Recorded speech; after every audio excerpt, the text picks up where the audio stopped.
4:42 a.m., August 12, 2025. In the dead silence of the Sonora Desert, a shadow began to move. More than 300 Sinaloa Cartel gunmen in a heavily armed convoy. They weren't sneaking drugs across the border this time. No, this was an invasion. A bold strike with armored trucks, missile systems, and 6 containers of fentanyl, over 2.7 tons, enough to kill 200 million people. The mission? Cross the U.S. border before dawn, hit a checkpoint in Arizona, and vanish back into Mexico before America could react. What the cartel didn't know was that America had been waiting.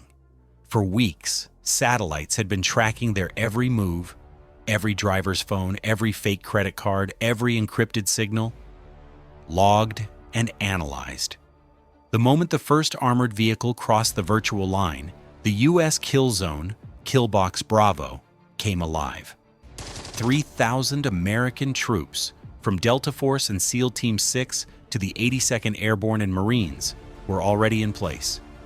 14 tactical clusters hidden in cliffs, bunkers, and desert ridges, waiting in absolute silence. Not a single engine running, not a single radio signal, just the desert, listening. The convoy believed it was untouchable. Armored command vehicles led the way, followed by trucks with mounted machine guns, SUVs carrying shoulder-fired missiles, even mobile anti-air systems. Colombian mercenaries and ex-soldiers bolstered the ranks. They thought they were hunters. In reality, they were prey. 2 weeks earlier, the DEA and Mexican military had struck a cartel hub in Sonora, seizing chemicals and arresting key figures. The cartel wanted revenge. They called this assault Operación Roto, Operation Torn Sky. But instead of tearing open the sky, they were walking straight into America's jaws. At 4:44 a.m., the trap closed.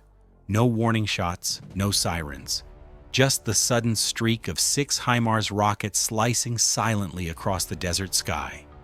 They hit the second command vehicle head-on, tearing it apart like paper, bodies thrown dozens of meters, flames lighting the darkness. From the cliffs, SEAL Team 6 snipers opened fire with precision rounds, dropping gunners through armored glass. 4 Switchblade 600 drones dove into machine gun trucks, detonating in waves of fire. Within seconds, the convoy's teeth were gone. Delta Force moved next, launching Carl Gustaf anti-tank rounds into the convoy's midsection. One shot tore open a fentanyl container, a toxic white cloud billowing over panicked gunmen, blinding them, scattering them into chaos. Those who fled were shredded by mortar fire guided by drones overhead. In just 3 minutes, 11 vehicles were destroyed, 6 more crippled by hidden spike mines. And the operation was only beginning. Claymores and pressure mines erupted beneath the convoy in a carefully programmed sequence, trapping vehicles in fire while electronic warfare units jammed every signal. Radios went dead, recon drones crashed, GPS showed false coordinates, commanders shouted orders that never arrived. Panic spread faster than bullets. The convoy, once a wall of firepower, began to unravel in chaos. Men shouted over radios that no longer spoke. Muzzle flashes lit the night as desperate gunners sprayed blind into the darkness. But the darkness never answered back. One gunman scrambled onto a turret, gripping the handles of a heavy machine gun with trembling hands. He didn't even fire a full burst before his head snapped back. A single .50 caliber round tearing through his helmet, silencing him forever. His body slumped over the gun, a grim warning to the others who dared resist. Inside the lead armored vehicle, cartel commander Salvador El Inky Curanza pounded his fists against the console. His encrypted radio link, his lifeline to command, was already severed. Each scream into the handset echoed back as static. His last order, break the encirclement, never reached his men. Instead, it was intercepted, decoded, and relayed to U.S. forces who used his own command as the trigger for their next phase. By 4:50 a.m., less than 8 minutes after the first HIMARS strike, 1/3 of the convoy was annihilated. Vehicles burned like torches across the desert. Ammunition cooked off in thunderous bursts, sending tracer rounds spiraling into the night sky like deadly fireworks. Gunmen stumbled from wrecks, choking on smoke, only to be cut down by silent rifles they never saw. Yet through it all, not a single U.S. soldier had been seen. What followed wasn't combat, it was execution. The desert itself seemed to turn against the invaders. Electronic warfare blanketed every frequency, every signal. GPS beacons misled retreating units into safe corridors. Kill zones already mapped with pre-sighted artillery. Cartel squads that thought they had found cover huddled in silence, unaware that ghost drones hovered above, invisible eyes marking their coordinates for destruction. High in the upper air, 4 Phoenix X UAVs circled like vultures, their radar-absorbing skins rendering them invisible to scanners. When the order finally came, they descended with surgical precision. In under 70 seconds, the entire central command hub of the convoy, the heartbeat of the operation, was obliterated in a rain of fire. But the desert had one more deception left. Survivors who broke south, clinging to backup GPS devices, believed escape was finally at hand. Dust plumes rose as vehicles sped toward what they thought was open desert, a path to Mexico. But their screens were lying. The GPS itself had been rewritten, spoofed by hidden U.S. jammers. They weren't escaping, they were being herded straight into the final trap. Overhead, switchblade drones streaked down like silent hawks. Each one dove into the fleeing vehicles, detonating on impact. In seconds, the last escape attempt ended in flames, scattering wreckage across the sand. The battle had ceased being a fight. It had become a warning, written in fire, smoke, and silence. By 5:03 a.m., just 21 minutes after the ambush began, over 200 cartel fighters were dead. Their force was broken, their leaders isolated, and still, the Americans hadn't lost a single man. Operation Killbox Bravo. The cartel thought the nightmare was over. They were wrong. Hidden in dry riverbeds, old border bunkers, and hollowed cliffs, another American force was waiting.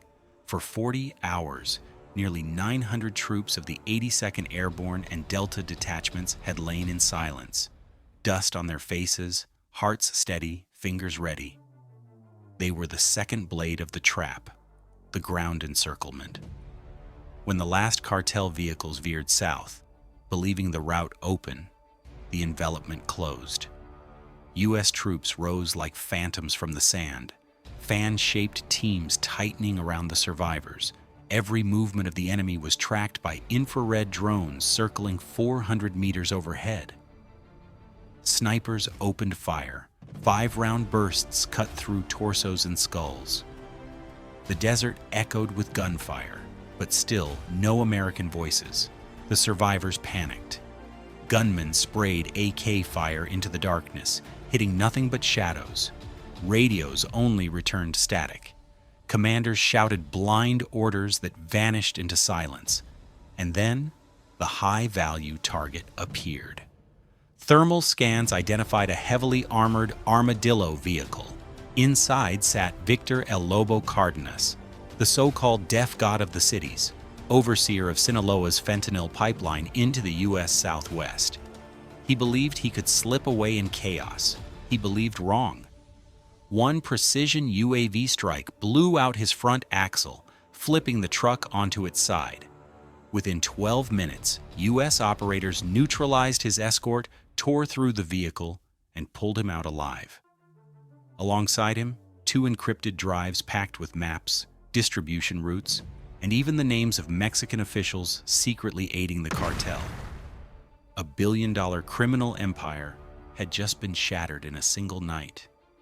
The convoy that was meant to be Sinaloa's show of force, their open challenge to Washington, now lay in ruins. A graveyard of steel and silence. By 5:41 a.m., the battlefield was sealed. The desert that had been their passage to power became their tomb. Every surviving gunman was accounted for. Some were captured, trembling as they dropped their rifles into the sand. Others tried to fight to the last breath, only to be swallowed by the storm of bullets and fire. Many attempted to play dead, lying motionless among wreckage, but the biometric drones betrayed them, scanning heartbeats through steel, smoke, and sand, exposing even the faintest pulse. There was no escape, no shadows left to hide in. Every route had been closed, every signal jammed, every heartbeat mapped. And in the aftermath, the truth stood clear. Not a single U.S. soldier was lost. Not one life sacrificed, not one bullet wasted. Every shot found its mark, every strike was measured, every detonation purposeful.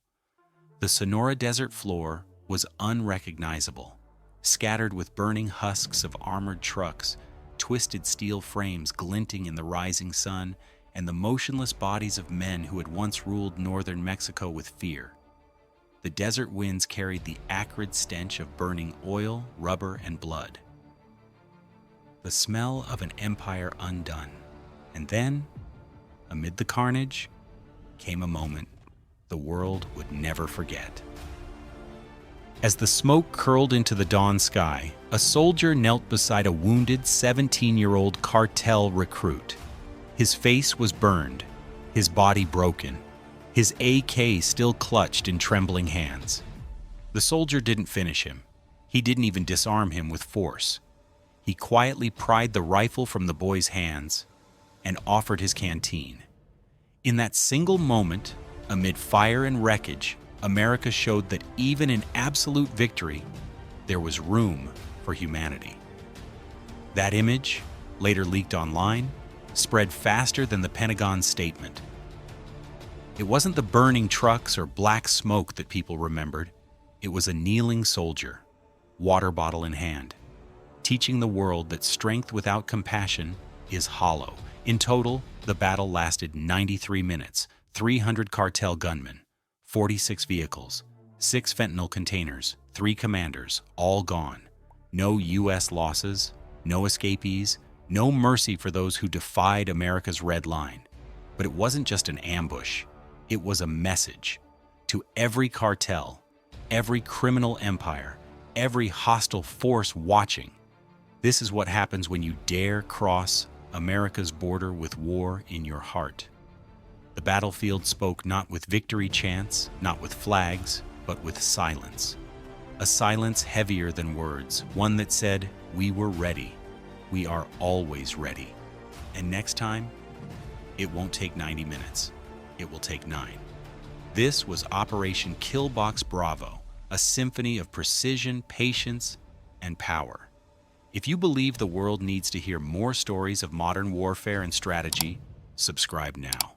Hit the bell, share your thoughts, and join us for the next operation, where silence will speak again.